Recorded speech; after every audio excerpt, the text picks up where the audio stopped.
Okay, let's play some damn chess.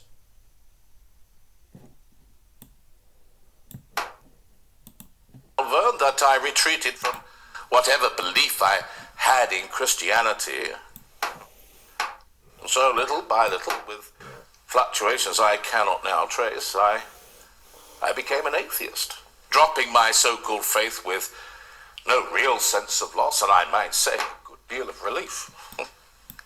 Of course, like so many atheists, I was living in a world of contradictions. I maintained that God did not exist, but I was very angry with him for not existing. I once remember another little ditty. It's a bit silly, but it does sum up my situation. I hope I can remember it. One day I'm going to get caught out. Some say there is a being, divine or otherwise, who made the sun, the moon, the earth, and all the host of stars. A being who made man and beast, the greatest to the very least. He spoke with might, and there was light. One word, and there was Mars. Some say that it's not so. There is no architect. The universe and all we see is all just there by chance. That man and beast are all the same, soulless creatures with different names. There is no why. We live and die. Life's just a fleeting dance. I find I'm in a quandary. The more I look, the less I see. I say, oh well, it's hard to tell. Thank God that I'm an atheist. You'll get it.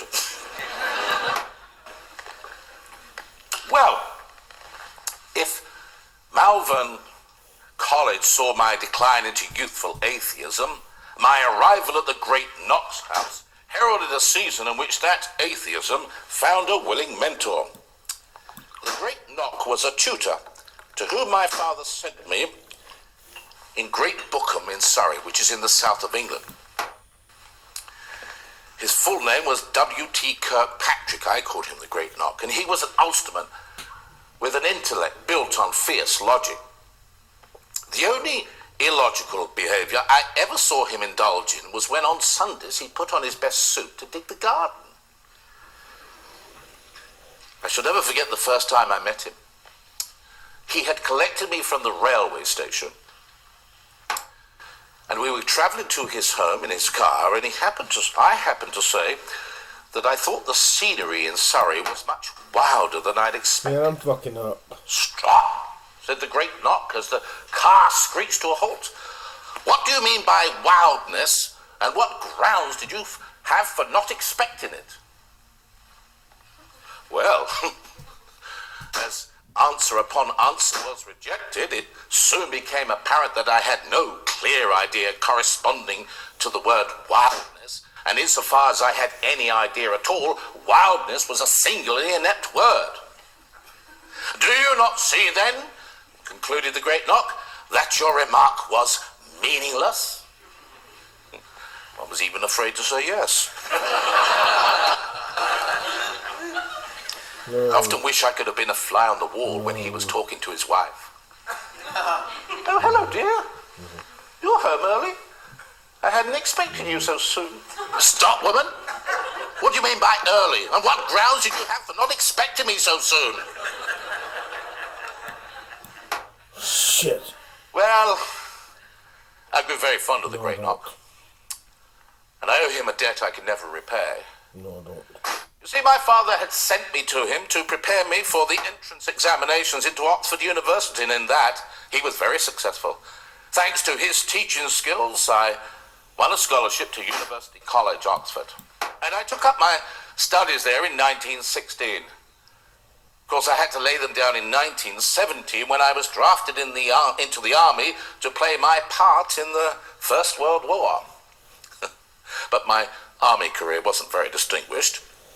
As soon as I arrived at the front lines in France, I was hospitalized with trench fever. Thereafter, I was only ever in serious danger twice.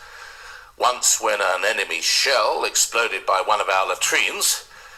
Unfortunately, I was in residence at the time, which meant for a hasty evacuation. Well, that's an unfortunate choice of words, isn't it? The other time, The other time was when a shell burst behind our front lines. It was an English shell, what they call friendly fire. Well, now there's a contradiction in terms. You're right, Bill. No, that blasted German shell just blew my leg off. It wasn't a German shell, Bill, it was an English one. Oh, well, that's all right then, isn't it?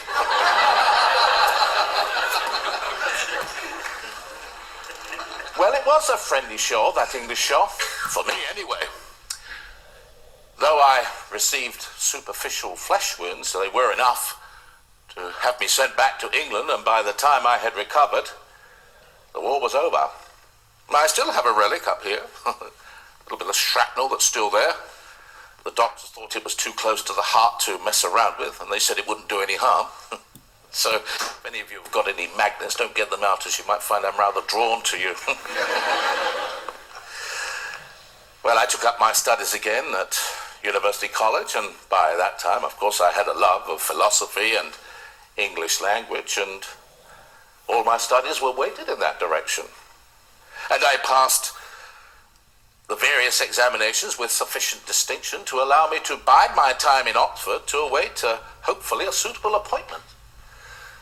And in May the 22nd, I think it was, 1925, I leapt out of bed and rushed to the front door to collect the Times newspaper, in which was published the announcement I had been waiting for so long. The President of Fellows of Magdalen College, Oxford, have appointed to an official fellowship in the college as tutor of English language and literature, Mr. Clive Staples Lewis. And that's where, for the next 30 years, I tutored my students. And during that time, I wrote most of my books. Now, I can see what you're thinking. Oh, here it comes. A tedious bibliography. Well, you'll be pleased to know that I am not going to indulge in that questionable practice of telling you what I wrote and why I wrote it. I will say this, though. I was very glad that my general outlook on life changed before I wrote most of my books. Otherwise, some of them I would have had to rewrite, and others I would never have written at all. You see, by my early 30s, I had not only abandoned my atheistic philosophy, I had come to see it as an utterly vacuous doctrine. Mind you, I wasn't yet ready to accept Christianity, much less the concept of a perfect being sacrificing himself for a mass of imperfect beings. I had somewhat begrudgingly come to the conclusion that some sort of God was the least objectionable theory, but I still viewed God as a rather crude, nursery-like word, and so I resorted to referring to fundamental truth as the spirit, while at the same time maintaining there was absolutely no possibility of having a personal relationship with this spirit. Unfortunately, this so-called spirit began to show an alarming tendency to do what I said it couldn't do. Become personal. Worse still, it seemed to be taking up the offensive. I remember I was going up Headington Hill on a bus, and I was aware of a sensation in which I was holding something at bay, as though I was shutting something out. And I realized there was a choice: to open the door or to shut it. A little while later, only moments later, I realized I had made that choice. I had opened the door. And I finally admitted that God was God. That night I knelt down and prayed for the first time in a long time, probably the most reluctant and maybe even dejected supplicator in all of England. Sucker. But though I had admitted that God was God, I fell for it, admitted sucker. That Christ was Christ.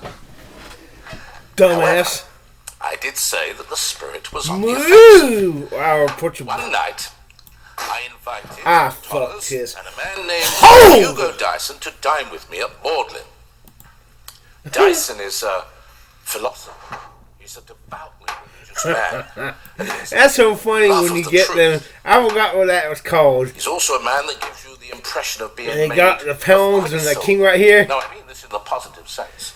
He pours himself into a That's room. one of the deadliest traps you can fall in. Words Captain and the king gestures, and you are caught up having in a the stream. blow opponent to the king is After the trapped. first plunge is exhilarating.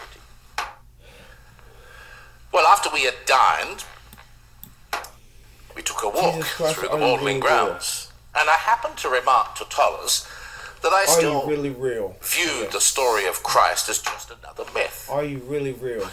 That set Tollers off. Jack, he said, in a way I agree with you. Jesus Christ, as you know, I believe that all mythology contains some fragments of eternal truth. But the story of Christ is fundamentally different. You see, the poet who invented this myth was God himself. And the whole myth is absolute truth, and the myth actually happened at a precise point in human history. Well, I said, Tollers, that's a little hard to accept. Jack, he said, you amaze me. He said, when you meet sacrifice in a pagan story, you don't mind it at all. In fact, you rather like it. You only dislike it when you meet it in the Gospels. He was right, of course. And I did love the story of Boulder. And he said, why can't you transfer your appreciation of that story to the story of Christ, the life and death of Christ? Well, by the time Tollers had finished, it was 3 a.m. in the morning. So he left. And then the second phase of the offensive kicked in.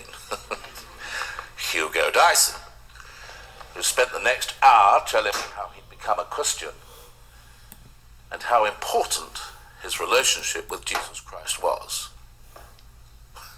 Tollers left me at 4 a.m. and my mind was in a whirl.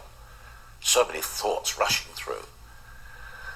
And then I realized it had come to a point where it was a matter of belief, not logical proof. I also realized that for far too long I had let my rational side dominate my emotions. Not long after that, I went from believing in God to definitely believing in Christ. I came to see that God became man for no other purpose than to secure man's salvation. The centerpiece of Christianity is the story of that one grand miracle, that he who is beyond space and time, who is uncreated, eternal, came into nature, came into human nature, descended into his own universe, died and rose, bringing up nature with him. And now that I had come to this point, I was determined to accept the traditional doctrines of Christianity. I did not want to argue about them. I did not want to reinterpret them. I simply wanted to defend them. And that's why I wrote most of my books. To the extent that some people have dubbed me rather dubiously, I think, as a Christian apologist. I must say the term sits very uneasily on my shoulders. Indeed, there are many times when I feel very much unlike a Christian apologist. Not like a Christian apologist at all. Probably more like an apology for a Christian. Anyway, I always find that apologetic work is somewhat dangerous to one's own faith. Sometimes a doctrine never seems dimmer to me than when I've just successfully defended it. And that's when I repair to the apologist's prayer. From all my lame defeats and oh much more, from all the victories I seem to score, from cleverness shot forth on thy behalf, at which, while angels weep, the audience laugh. From all my proofs of thy divinity, thou, who dost need no proof, deliver me. The one thing I was determined when I became a Christian, that unlike my childhood version, this should be no wishy-washy affair. It shouldn't be only on Sundays. Putting on Christ is not a special exercise that one does on a special day. It is the whole of Christianity. Christianity offers nothing else at all. I am sometimes intrigued by people who want to use Christianity as a convenience. Do you know that in World War II, the churches, which had been previously half empty, were so full on Sundays that you could hardly get a seat. People choosing to believe because it suits them, Charles used to say. We've all been guilty of that, Jack. Dear Charles. When he descended on Oxford, it was with such commentary blaze. Charles Williams, a man whose lectures were so celebrated that you could hardly get a seat there as well. Lectures delivered without a single note, perfectly coherent, and delightfully peppered with quotations in his incantatory manner. I shall never forget a lecture that he gave on chastity. Simply as criticism, it was superb. For here was a man who cared with every fibre of his being for that serious doctrine of virginity. It was a beautiful sight to see a room full of young men and young women spellbound, sitting in that absolute silence that cannot be faked. I had at last, if only for once, seen a university doing what it was intended to do, and found I'm so happy to get rid of that damn poem. Wisdom. Speaking of World War II and the increased interest in Christianity, even the BBC got in on the act. They asked me if I would do a series of talks on the basics of Christianity. They even said they thought it might help boost morale. Well, I agreed, and the first series that I did, I felt were a complete failure. Come on, dickhole. But I consoled myself with the fact I'll that put your black ass for I wasn't the skull. first ass that God had used, and probably wouldn't be the last. I did 3 series. Damn! And no one, certainly not I, That fucking pissed me realised how off. popular they would become. Oh, whether they boosted the British morale, I cannot say. I do know this, that my publisher urged me to edit them into a book. It's ironic, really. But for the Second World War, I doubt that Mini Christianity would have ever been published. Oh, now I can see what you're thinking. You're thinking, this author is not to be trusted. He said he wasn't going to speak about his books or how he wrote them. Man, this fucking Well, now pissed that I've me transgressed, I might as well do it again. During World War II,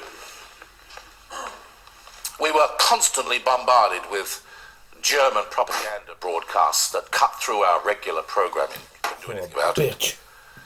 And one day, one of these propaganda broadcasts came through, and it was Hitler. I didn't know. No, I don't. And I jumped up to turn it off, obviously. And as I got to the radio, I stopped. I was stunned by the power of his oratory. It was compelling. Of course, I did turn it off in the end. The next Sunday, I was coming out of church, and I was reflecting on this incident and the fact that we as Christians face a very compelling enemy. I gotta go shit. And then it struck me. I came up with an idea to write a book that would look at the psychology of temptation. No.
Now that I've done shit, I can resume my game chess. Temptation, only from the other point of view.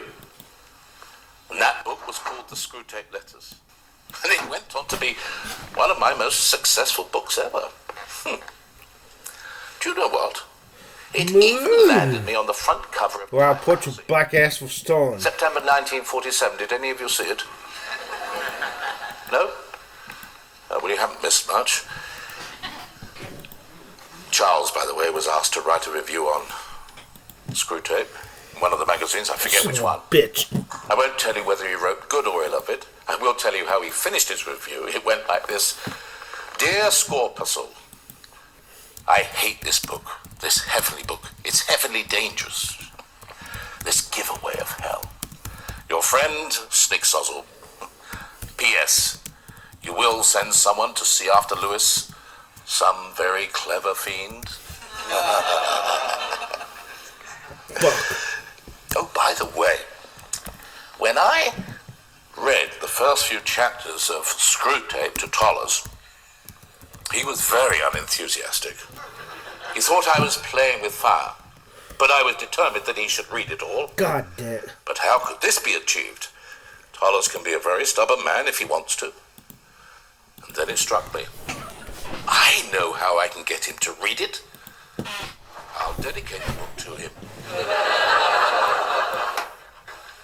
Well, I want to go and see if I can find Warney. I want to make a cup of tea for you, and I think he might be at Richard's, so I'm going to go and give a quick call. Okay, I'll While put I'm your gone, why black don't you ass too. stretch your legs? You'll find some conveniences Don't around. really I think you fucking called them fucking restrooms. son of a bitch. How odd. I can't think of any room least likely to afford a good rest. Well, if you give me a couple of minutes, I'll be back in 2 shakes of a lamb's tail.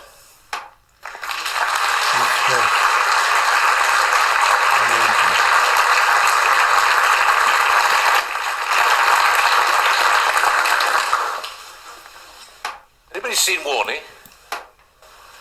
Yes, Well, I phoned Richard and he's not there. did you just press cap, please? I don't know where he could have got to. I know where he's gone to. You just press, are you really He's real? always doing this on Are me. you really real? Cap, please? He stopped off at the pub for a pint of beer. I have to watch him, you know. Yes. Sometimes rather overdoes it. But I think he's a little better now that he's recognised that he's got a problem. There's a self-deprecating air about it. He's always trotting out this little poem. Quite humorous, I always think. And I don't know whether I can remember it. I'll do my best. How does it go now? 'Twas an evening in November, as I very well remember. Come on, Dicko. I was walking move. down the street in Dicko. drunken pride. My knees were all aflutter, so I lay down in the gutter. Suck my dick. And a pig came up and lay down by my side. As I lay there in the gutter, thinking thoughts I ought not utter, a lady passing by was heard to say, "You can tell a man who boozes by the company he chooses." And the pig got up and slowly walked away.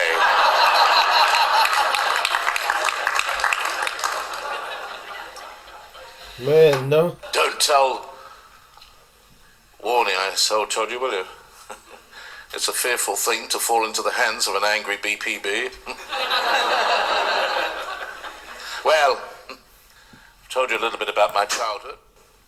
Told you a little bit about my education. Told you a little bit of how I became a Christian. Now I'd like to tell you a little bit about my wife. As I say, she died 3 years ago. But first we must go back to 1950, the year that The Lion, the Witch and the Wardrobe was published.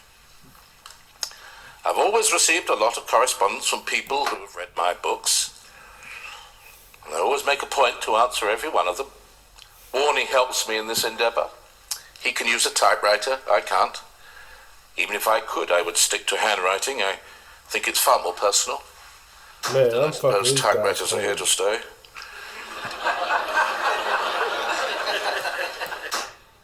Anyway, one day we had a unusually large post bag, and partly because there were a lot of letters from America. So I said, well, Warner, you take the English ones and I'll take the American ones. The first letter I opened was from a Mrs. Joy Gresham. And though she and I had never Damn, met, that fucking pissing me off. and it was the first letter I'd had from her, she wrote as if she knew me. I mentioned this to Warney, and he said, well, that's really par for the course for Americans, Jack. I said, what do you mean it's par for the course? He said, well, they give the impression that they know you. They're far too friendly. I said, Warney, I think we English can do with a little bit of this American friendliness. He said, well, you can have my portion, Jack.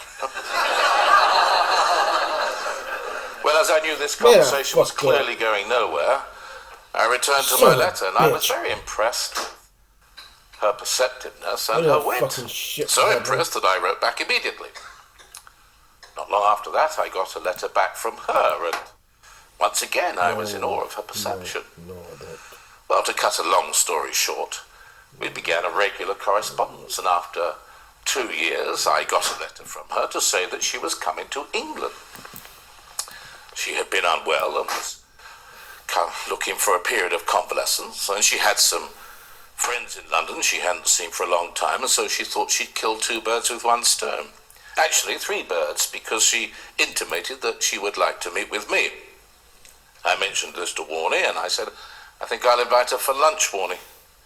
Careful, Jack, he said. I don't know what you're worried about, Warney, I said. She won't bite. Well, then I wouldn't order much lunch if she won't bite, Jack, he said. Warney can be very droll at times. This fucking pisses me off.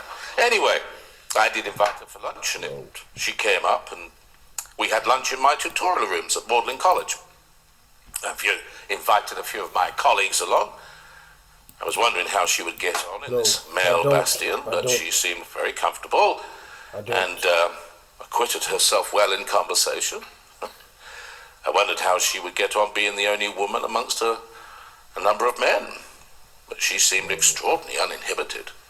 She turned to Roger and said, is there anywhere in this monastic establishment where a lady can relieve herself?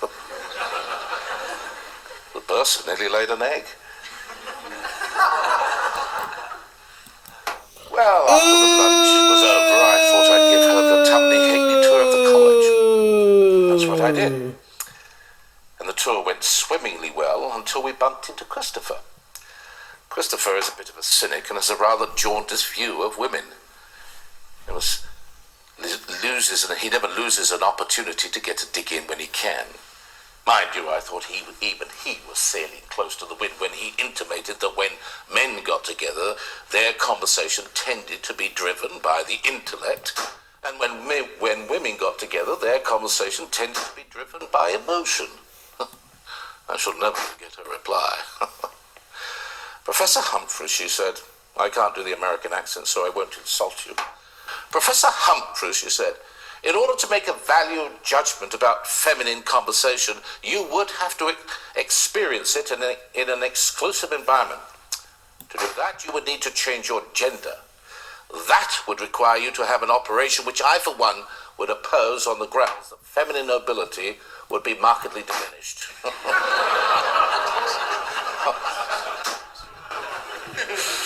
That sent him packing. Well, I put her back on the train to London with quite a bit of regret and with the hope that we would one day meet again. She went back to London, then of course back to America. But I didn't get the letter that I was expecting. And I thought, oh, that's it. Now that she's met me, the bubbler's burst. Warney was in agreement. Shit! No, fuck that. No. So I don't know why you're surprised, Jack. Once you have met the object of your esteem, the fantasy element disappears, evaporates, and you are left with the reality. In your case, a rather plump, middle-aged man. Thank you, Warney, I said. Well, a few months later, I did get a letter from her, and it became apparent why she hadn't written. She had gone back to America only to find that her husband had taken a mistress, and that mistress was now installed in the home. Of course, he was very magnanimous. He said that Joy could have the spare room if she wanted. No, I don't. And of course, she was very distraught. She wrote to me asking me for any advice, even though she assumed that from my writings I was against divorce. Well, I wrote back to her and said that I urged her to consider divorce only as a last resort. It wasn't so much that I was against divorce as that I am for marriage, however defective the institution might sometimes appear. She also asked whether divorce was acceptable in the eyes of God. Again, I wrote back to her and said that from my understanding of Scripture, divorce is acceptable in only one circumstance, and that of adultery.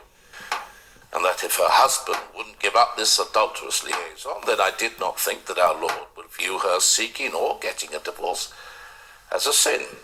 Though I did point out that some of his official representatives down here might take a rather less lenient view. Well, she went silent on me again. A long time this time. And then the phone rang, and it was Joy. And after we exchanged a few niceties, she said, Stupid! I said, guess what? She said, you'll never guess where I'm living. I said, don't tell me, you've moved to Narnia. No, Jack, she said, try London. I said, London? London, England? She said, yes, Jack, you don't object, do you? Well, I said, no, it's not a matter of objecting, but what about your husband? My ex-husband, she said. It transpired that her husband would not give up this mistress, and so she had little alternative but to file for divorce, and after she'd done that, she wanted to get her and her two boys as far away from that situation as possible. Well, I suppose 4,000 miles is a fairly safe distance. Well, now that she was ensconced in a London apartment, we struck up our correspondence again. I never visited her in London, mainly for two reasons. Firstly, I find the pace of life in our capital city very disagreeable.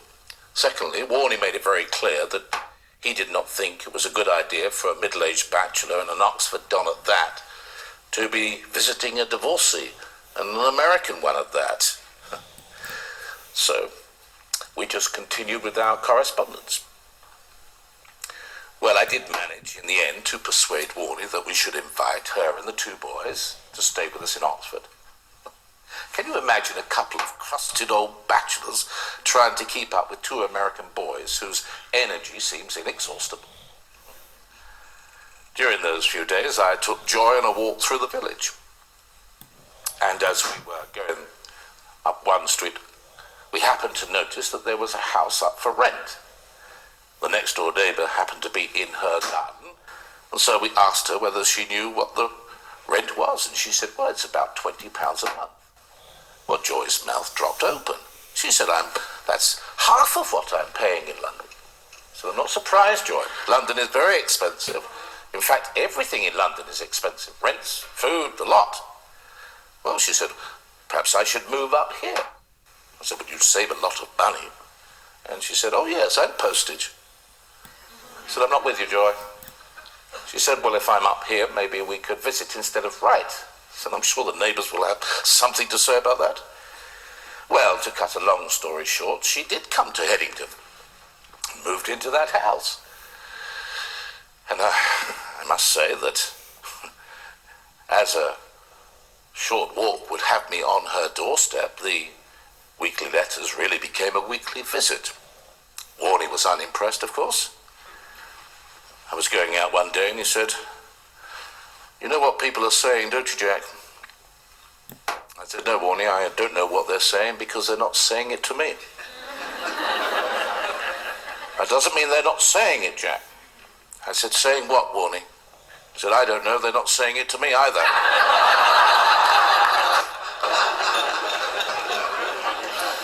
I said, look, Warney, if they're not saying what they're saying to you and they're not saying what they're saying to me, how do we know what they are saying?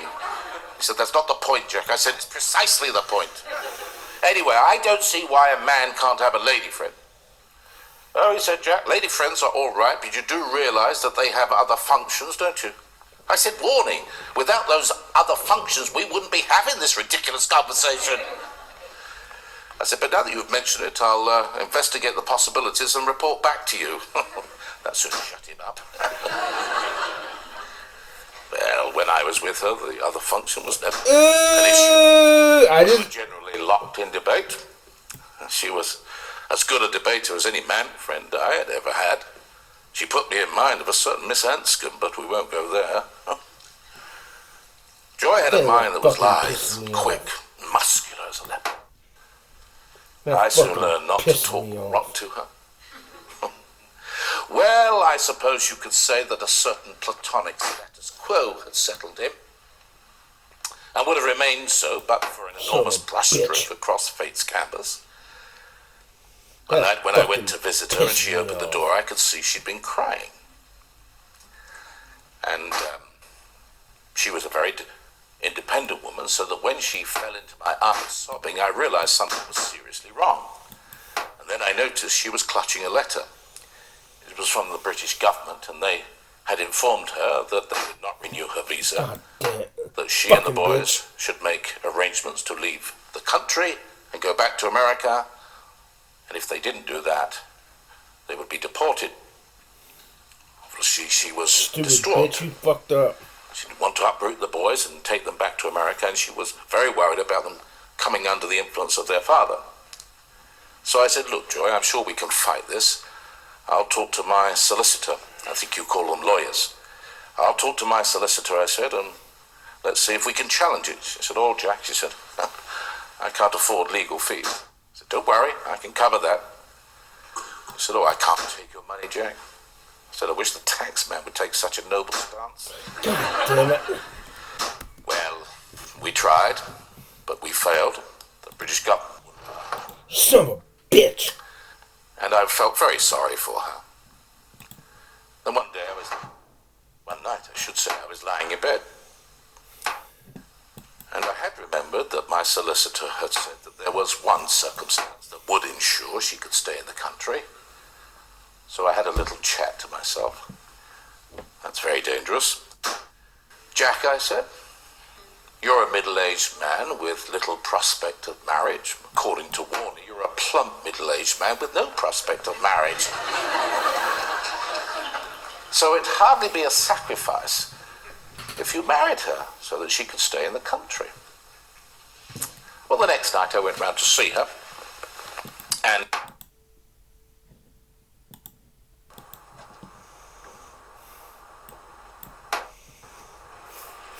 are you late?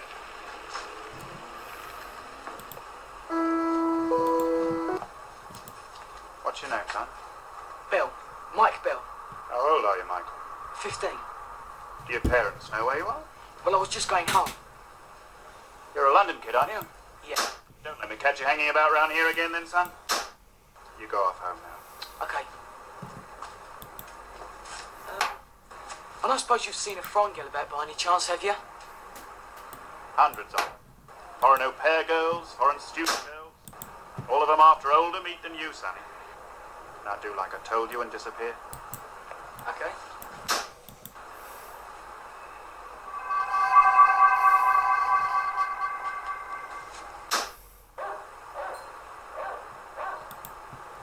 It's like the kid vanished into thin air. Oh well, nearly knocking off time. Come on.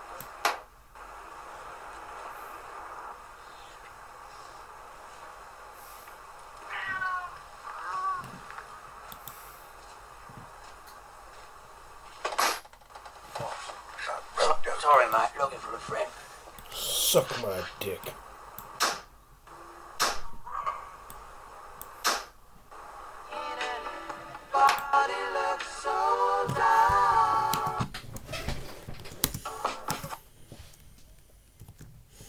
Man, that girl smells like spit.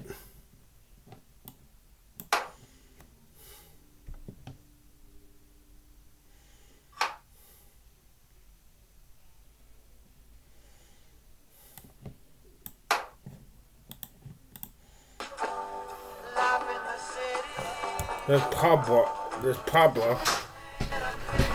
John, there's a girl in here. Been sat on her own all evening. might be Pavla. Well, if it is, you don't want to go broadcasting telepathically. It'll sound like a loudspeaker in her ear. Thanks. Boop. That girl's cute. Haven't seen you around here before. I've never been here before. My name's Mike. Mind if I join you? You already have. Can I get That you a song drink? is Would you funny. like another coffee? I wouldn't say no. But wait. Will you look after my jacket? I don't want to leave it lying around. I'm just going to the loo. Okay. I wonder what the name of that song is. Two coffees, please. Hey, what are you doing? Where did you get this coat? What coat? This coat. Where did you get it? A girl give it me. When? A couple of hours ago. Where? Where did it happen?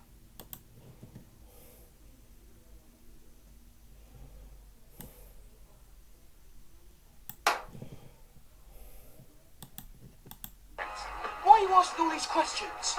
You the police or something? Never mind who you are, Sonny. If you don't want your neck broken, just answer the question. Okay? Okay.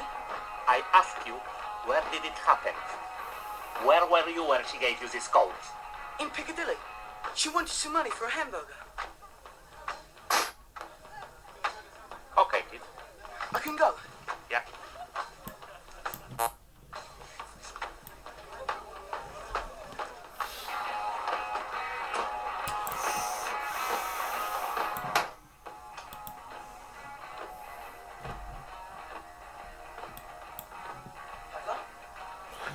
I love the way she appears when from behind the scenes when the song is playing. Is that your name? Are you there?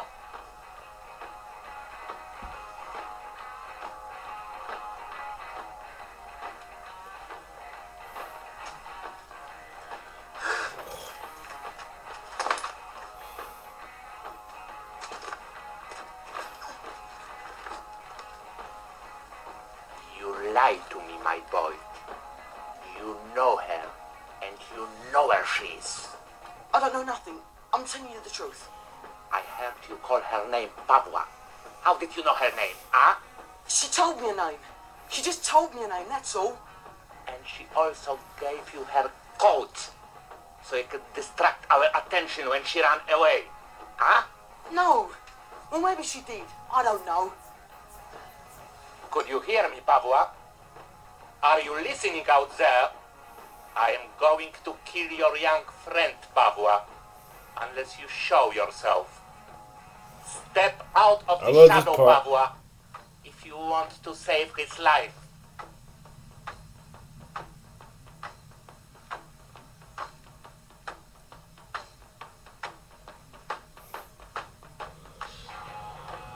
No, Pavla, no. I can take care of myself. I'm a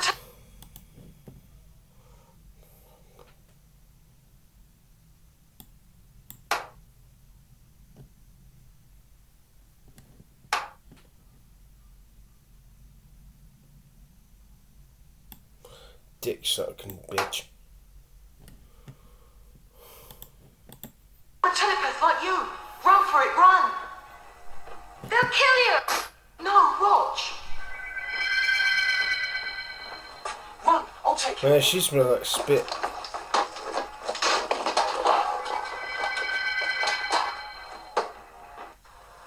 And you couldn't find her again? Miss Uzi Pavla. No.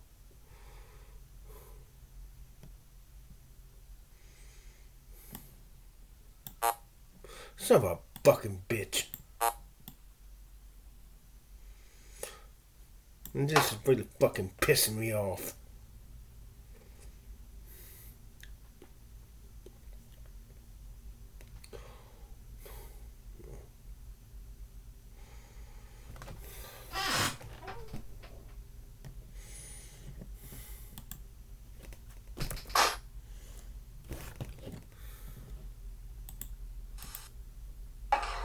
Spot. Obviously, with what we can do, they dearly love us to work.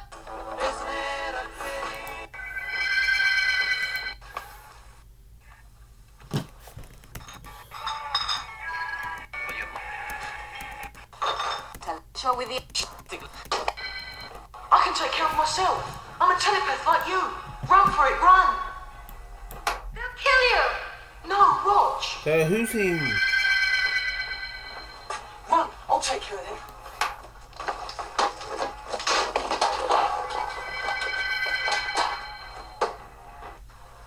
And you couldn't find her again? No, I searched about. And I tried to contact her telepathically, but she didn't answer. We heard you calling. Every telepath in the galaxy must have. I wonder why Pavla didn't answer. I don't know. Maybe she was frightened. She saw me jump too, you know. If she's never seen it before, it may have scared the heck out of her. Maybe she thinks you're with the SIS. I mean, if she's with the KGB, she must assume there are others of her kind working for Western intelligence services. So, we're back to square one.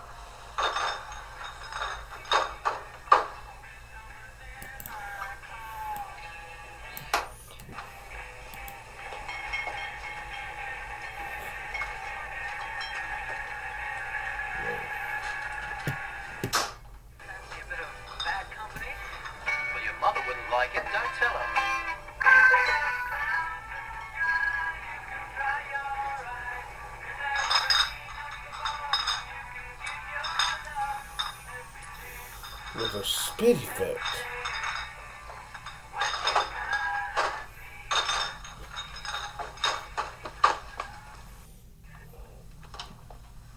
Right, Miss Vlasova. What can I do for you?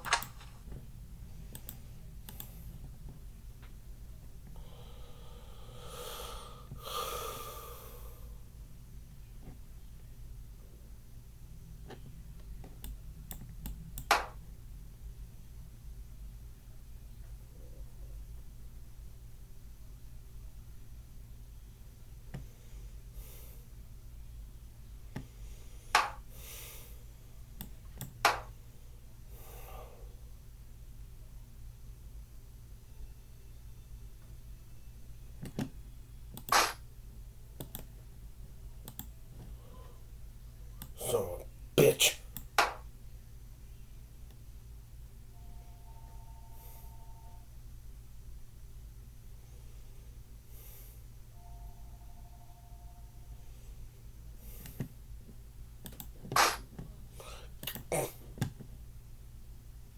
Suck my dick.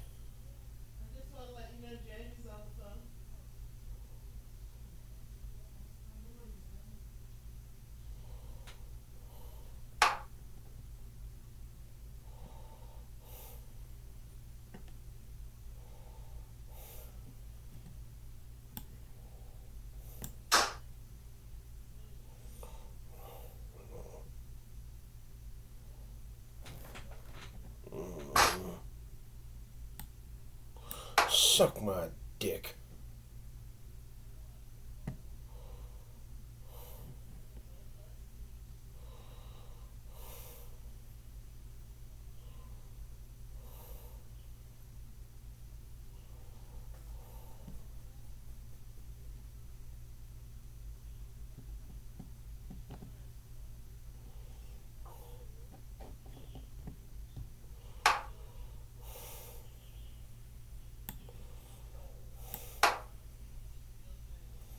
No. No.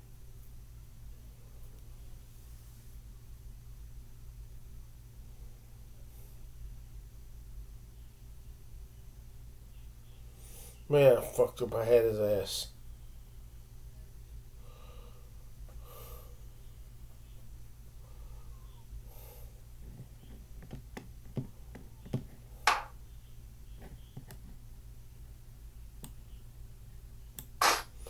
Ooh!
Damn!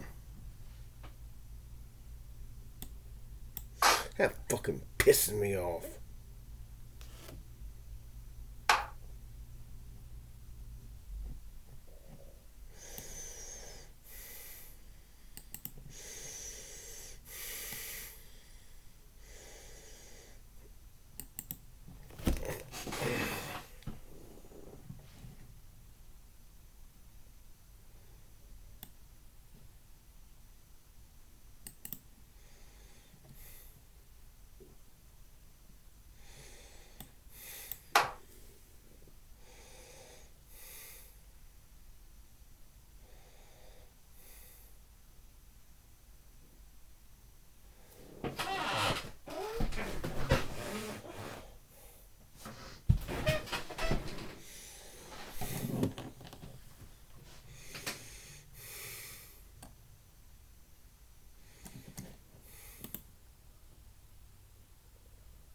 You know,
No.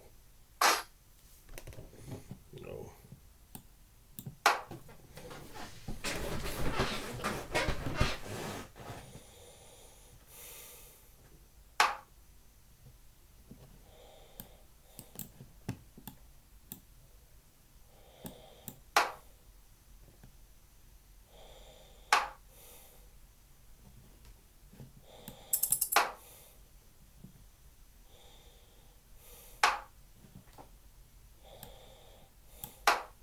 Son of a bitch.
That was stupid.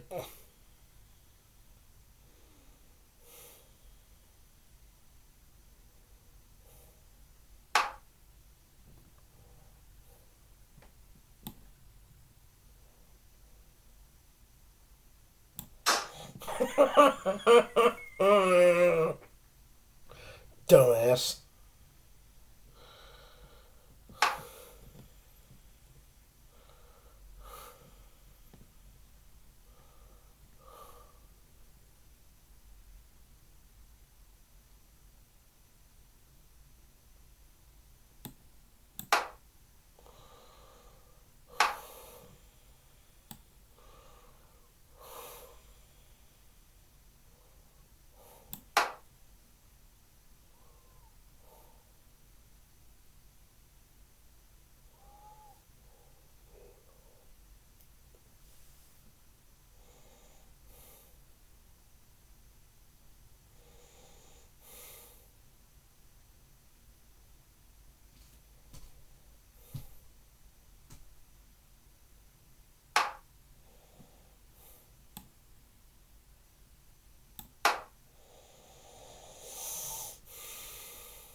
Get that whore out of here.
Bitch.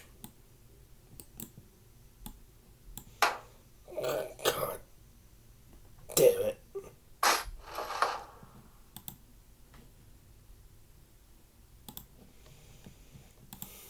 I want to be a good looking guy.